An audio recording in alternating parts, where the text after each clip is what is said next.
This is the Big O Show. This is the Big O Show. Hey, I gotta say, pretty funny. Some of you on the text line now, you're calling Omar Flomar. Okay, so now you know, Cam, you got to call Omar Flomar now. Okay, What was Flomar nickname? What happened? I guess his defense of Flo in the interview at times or whatever, he felt that Flo did everything possible to assist Tua, and I just don't think that was the case. But whatever. Anyway. So before we start into the Dolphins, you are, I would imagine, headed out to Tennessee tomorrow or something like that? I'm not in Tennessee this weekend. Finally, not in Tennessee for for a game. So I won't be there this weekend. If they make it to the AFC Championship game, there's a good chance I'm there, but not this weekend. All right. Is that a Phillies hat? It is a Phillies hat. Okay. Are you a Phillies fan? I am a Phillies fan. I used to live in Jersey and Philly for 8 years. So I got a lot of grew up in Allen Iverson era, the Chase Utley, Jimmy Rollins, Ryan Howard era. So that was all me. So I'm definitely still a big Phillies fan. They haven't been very good for us recently, but you got to stick with it. That's fandom.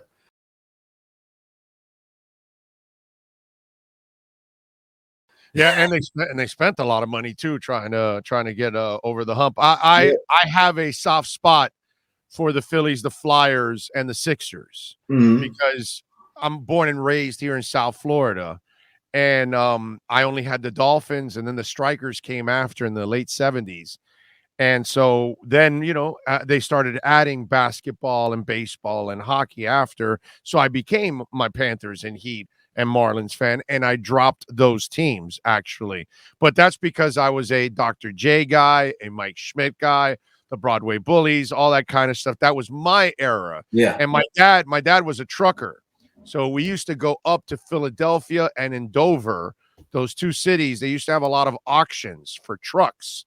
And so we would buy the cab and the flatbed, and then he'd bring them down here, and then he'd put dump trucks on it, so it can carry loads and all that, and we'd ship them down to Panama because back in the 70s and very early 80s, Panama went on a craze.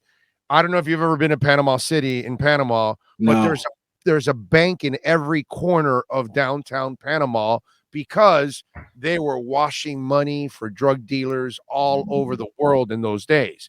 So there was a craze to build banks in Panama, and they needed the trucks. Right. So my dad kind of spent for like 10 years shipping trucks down there, and I would go up to Philadelphia all the time as a kid. That's how I became a Phillies, Sixers, and Flyers fan. That's a cool story. I would go to the Spectrum to go see him. I went to Vet. I went to the 80 World Series, so it was cool. It was good stuff, man.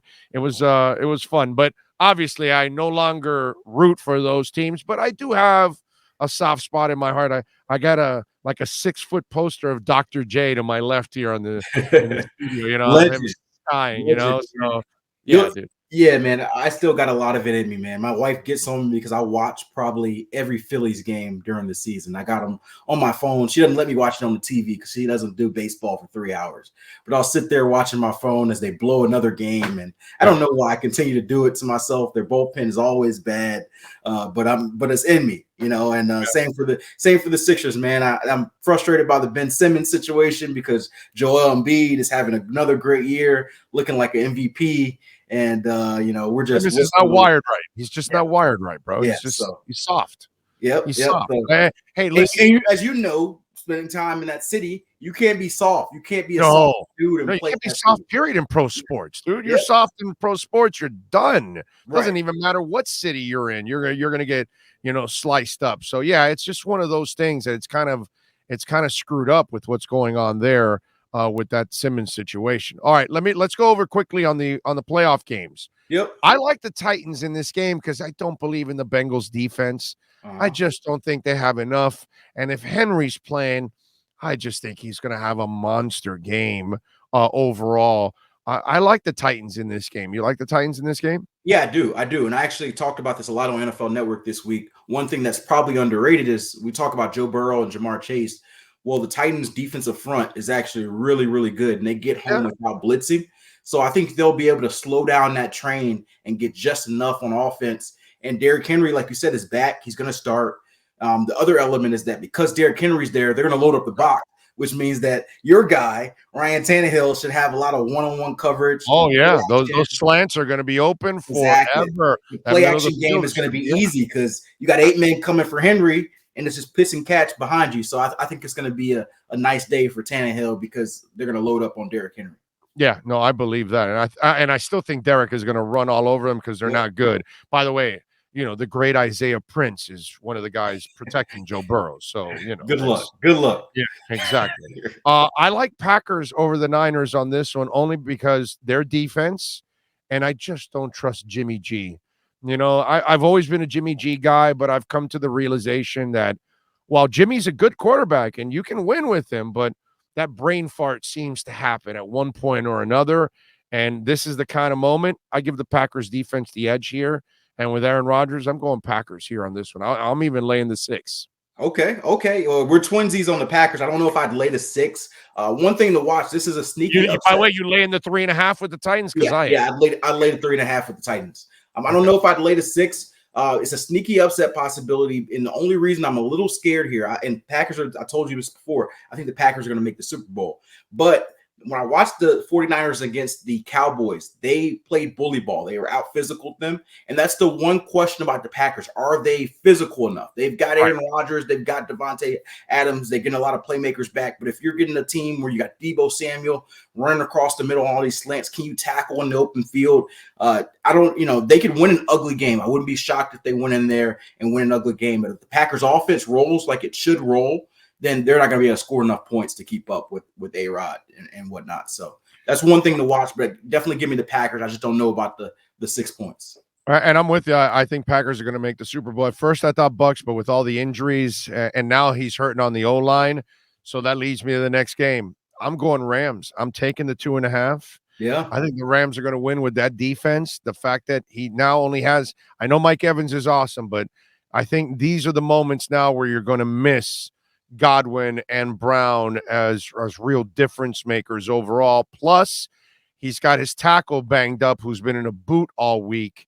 I'm going to give even though Matt Stafford, by the way, talk about brain farts and also the stupid interception, like I would talk about with Garoppolo. Right. Stafford has that tendency too. The question is, will the Rams be able to play the game they played last week? The one that doesn't put Stafford in the position that he has to carry you. Just facilitate. The guy that I'm watching in this game is Von Miller. I actually covered Von for 2 years in Denver. He played Brady those years often, and the formula to get to Brady is hit him. And I remember the run the Broncos did. They did it with their defense first. They hit Brady 22 times in the AFC Championship game, and they beat him. The Rams have to get home on Tom Brady to be able to beat him. This is the one I'm most up in the air with, but for some reason, I just can't pick Stafford over Brady. So I'm going to go Tampa here. I think that Tom Brady ends up leading a final drive where it's a field goal or touchdown, or Stafford throws a pick at the end. I just think at the end, if it's a really close game, you go with the better quarterback. And so I believe in that Rams defense. I believe in Von and Jalen Ramsey and Aaron Donald. I just don't believe in Matt Stafford enough to think that he gets Brady. I agree. They're going to have to play the game they played last week, but I'm going to give the Ram. I'm going to take the 2 points, 2.5 points. I'm going to lay it on the Rams, man. I think that defense is going to be the difference maker, and they're going to do what you said. They're going to harass Brady, like whether the Broncos or the Giants, when they had their success against them, they were able to harass the hell out of Brady. Saints did the formula this year. Saints beat them twice, including 9-0, and all they did was send their front four and just get after him, play man coverage. And like you said, only Mike Evans, no Chris Godwin, no Antonio Browns. So you have Mike Evans and Gronk. So if you can figure out a way to get those guys covered, then you force Tom to hold on to the ball, and that's when you get those sacks. So I wouldn't be shocked to see it go either way.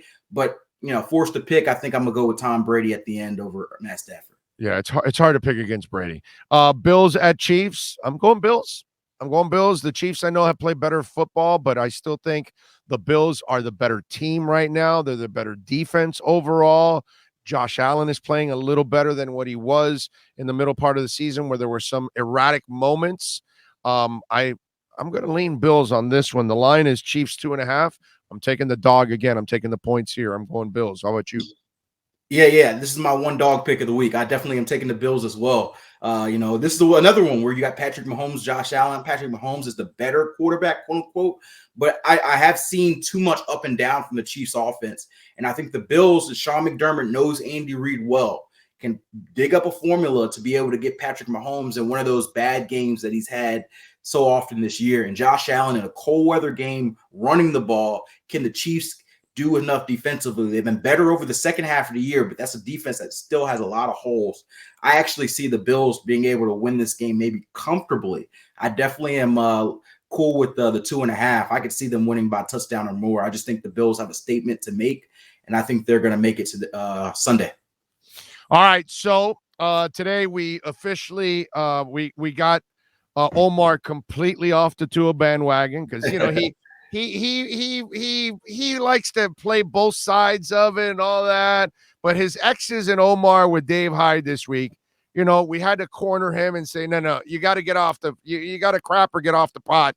And he finally admitted he's off of it. Now in the process, he threw you under the bus. Yeah. Because he said that you guys were together the other night watching and you guys were making arm jokes. Yes. So apparently you might be also off the Tua bandwagon.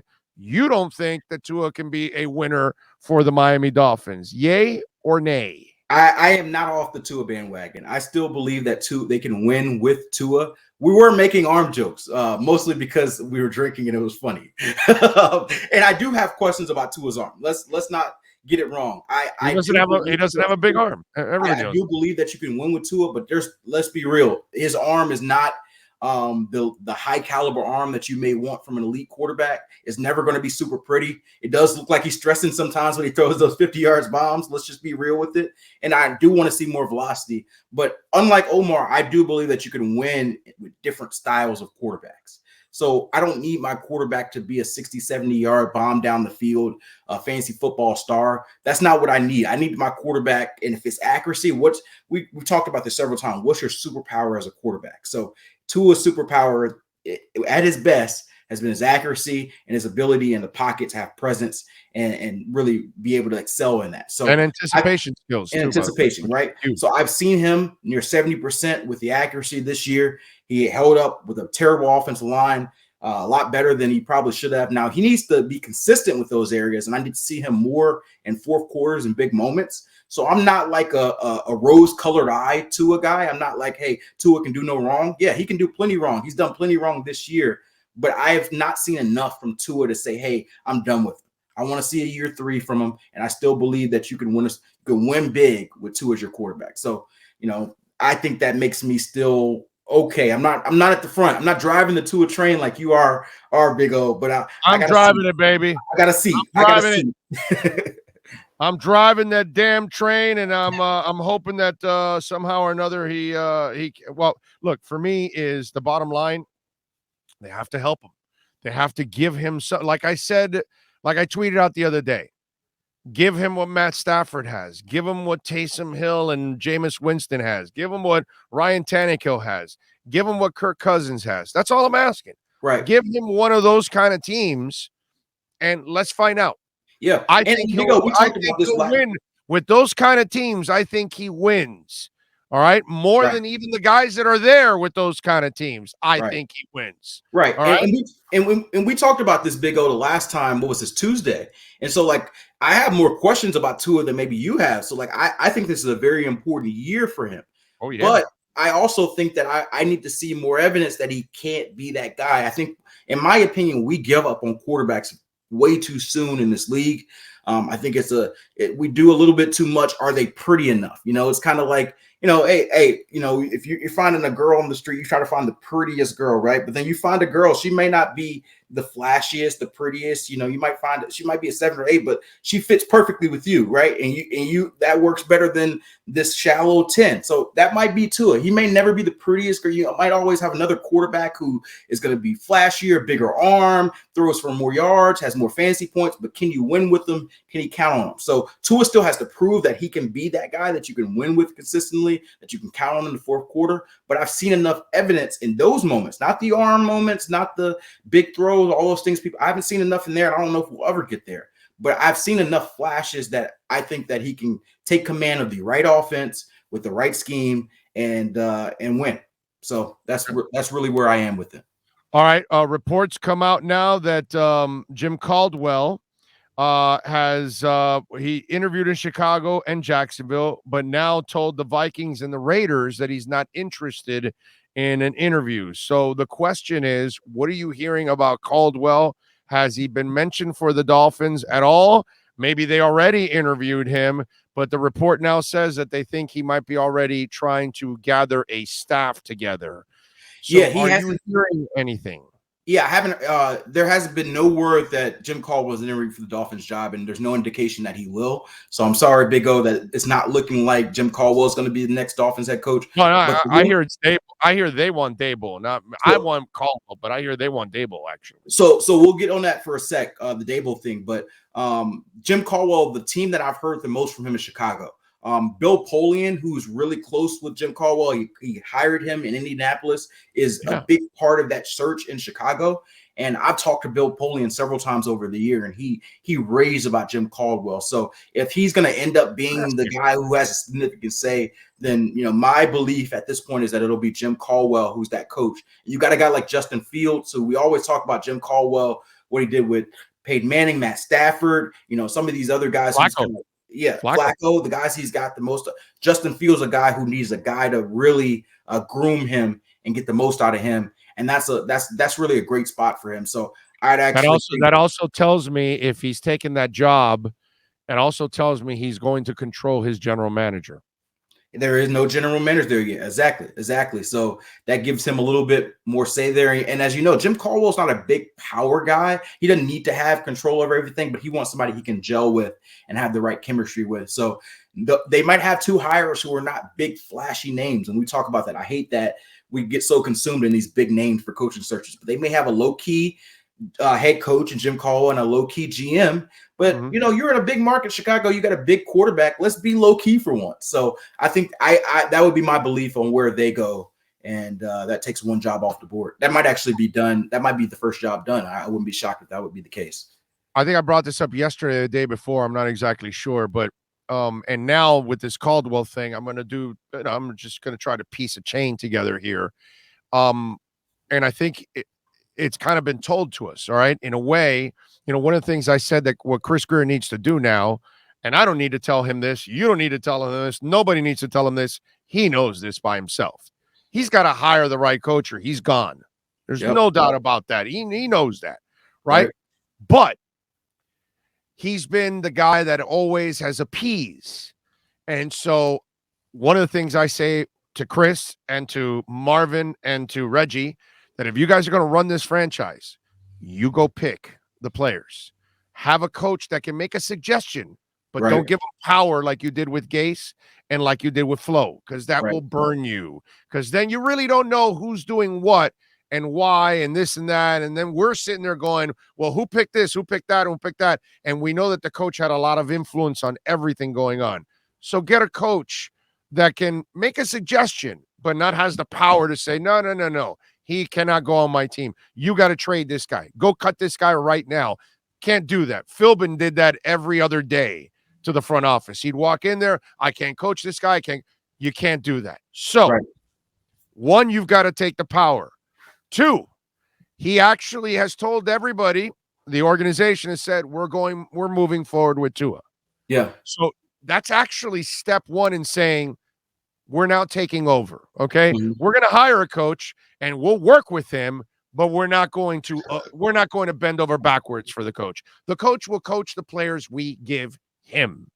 I think that's what's coming on. And then you look at Caldwell's decision now, and you see that he's not going to be able to control his GM here because the GM is already in place. Right. So now he's going there where he will have probably more influence in personnel. Right. So maybe that's what's developing here in Miami. When I'm reading through the tea leaves and things developing, maybe these guys finally are going to fully take over in personnel, and not that way they can actually be measured properly and not have to, oh, well, he didn't want Kyle Van Noy and he didn't want Eric Flowers and he doesn't like Tua and he wanted this guy or that, that kind of stuff. Yeah, I think that's the way you should do it. Like, there are very few coaches who can do the dual job. Bill Belichick's done it with whatever varying results. He had a good year, I think, this year, but sometimes he hasn't been as good, but there's not a lot of coaches who can do both at a very high level, and that gets you fired. Like, Bill O'Brien got fired in Houston, not because he wasn't a good coach. He was a terrible GM, good coach. You just, it gets you fired. One of the two gets you fired.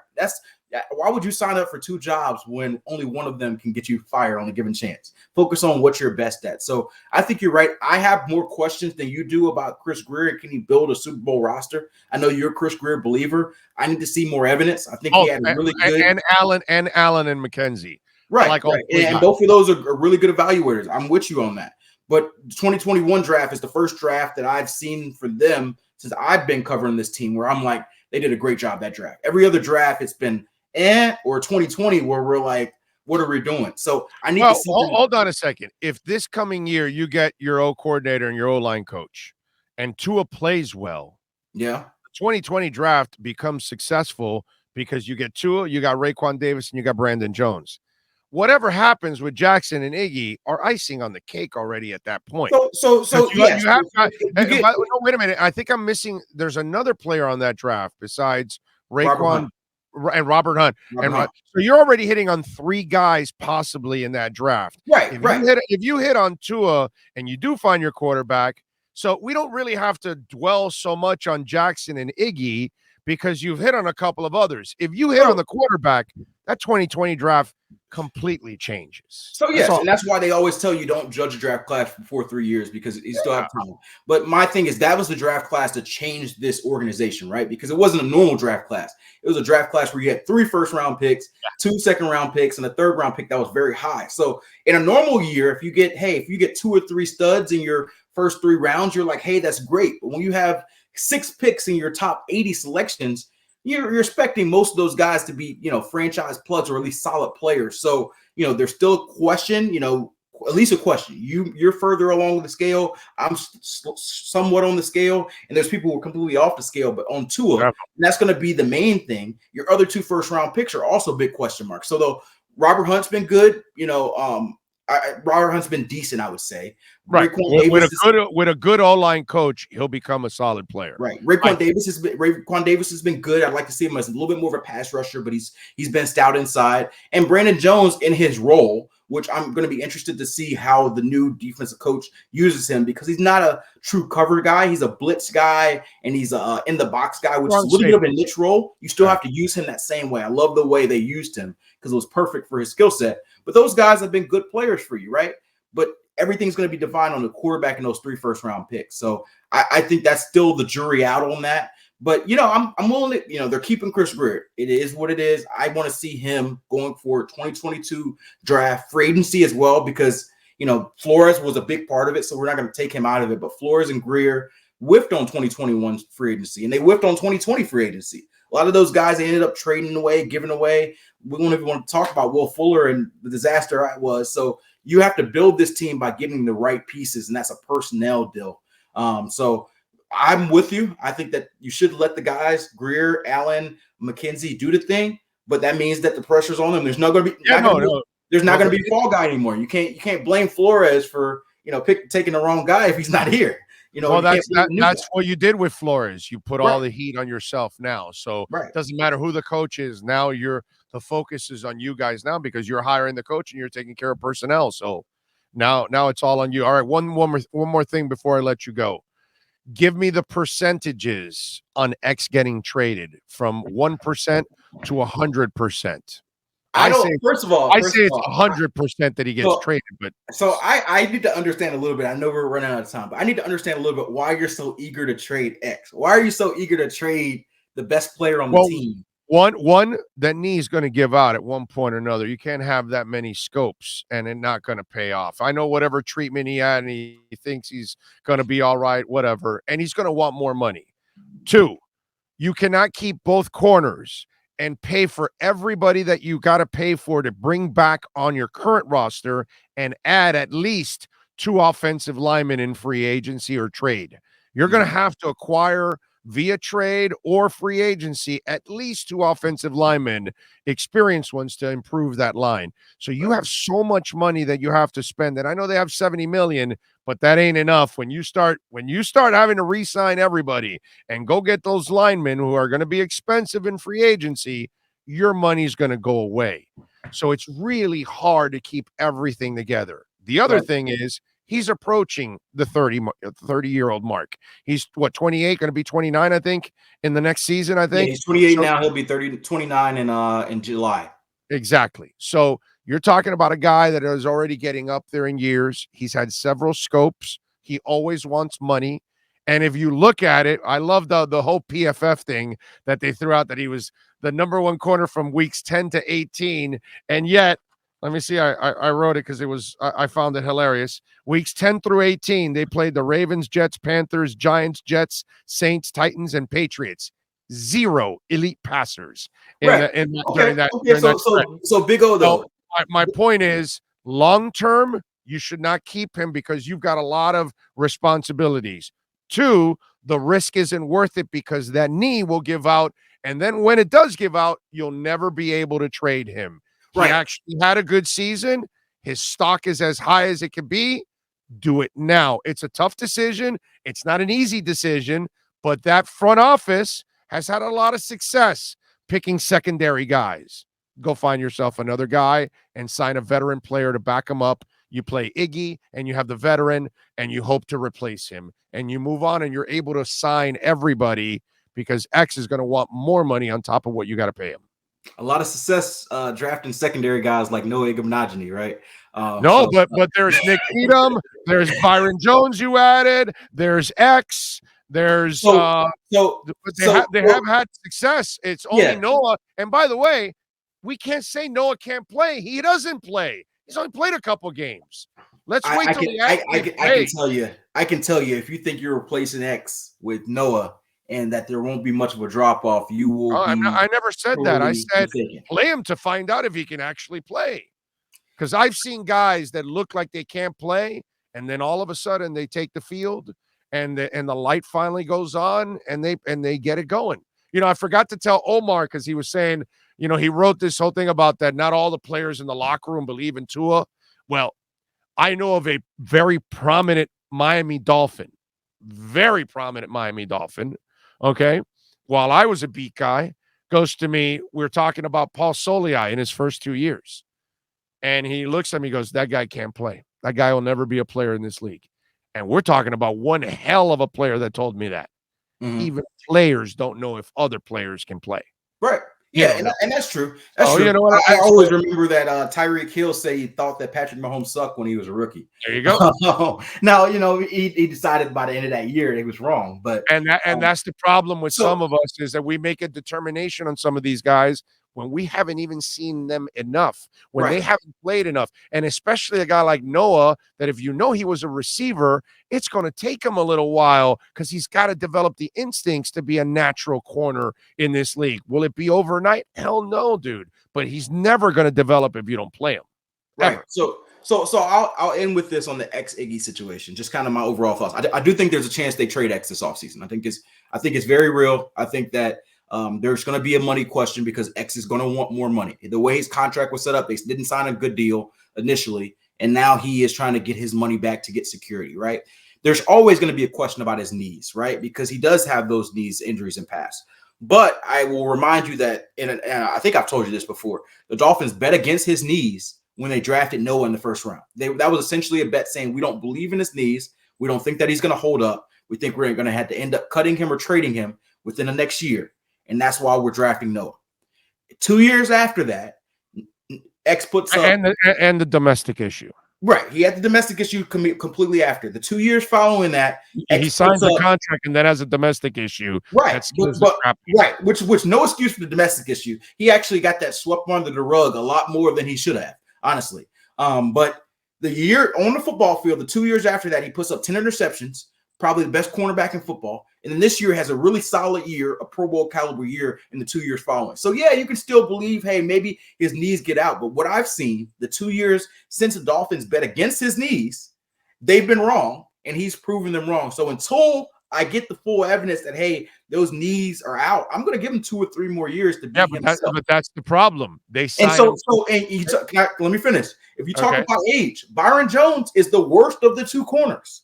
But you can't trade that contract. He's getting paid more money, which was a flow decision, a mistake, which X is about. And you talk about age, Byron Jones is about to be 30. So he's the older of the 2 corners. But you can't trade that contract. Right. And you can't. X will bring back serious value. Byron will not. Byron is a lot like Michael Thomas that we just talked about earlier. Mm-hmm. If the Saints want to trade Michael Thomas, everybody knows the Saints are so cap-strapped. They know he's a first-class a-hole, so they're dying to dump him and his big-ass salary that you're going to give up very little to acquire Michael Thomas because you're basically doing them a favor by getting rid of him. That's kind of the same situation here, that you're doing them a favor. So in the Byron Jones thing. So X is a very manageable contract right now until you have to pay him again.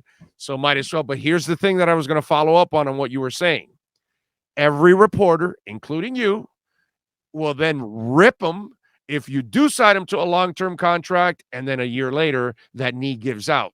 And now you're stuck for the next couple of years with big-ass cap hits, and that knee will never respond again. And I don't believe I'd rip him for that. I think that's a deal worth making. You take a mitigated risk. You do that for a reason. You protect yourself. You give him 2 years of guarantees and call it a day. If he gets hurt in year 1 for whatever reason, then that is what it is. But you give him 2 years of guarantees, 3 or 4 year overall deal, and everybody's happy. And you ideally get the last 2. You think he's going to be happy? You think he's going to be happy? Yeah. If you get, he has no guaranteed money on he doesn't have a choice. He has no guaranteed money on that deal other than a few incentives and a few different triggers for this upcoming year. You give him 2 years guaranteed, he won't come back for money again. I promise you that. All right. Follow him on Twitter, by the way, at Cameron Wolfe, and catch his exceptional work there at the NFL Network. He'll be home watching the playoffs this weekend, and we will catch him next week here on the program. Have a fantastic weekend, young man. Appreciate you. Absolutely. Appreciate you, Big O. Thank you. There you go. The great Cameron Wolfe, baby, from the NFL Network, our Fort Lauderdale Police Department, NFL, and Miami Dolphins report.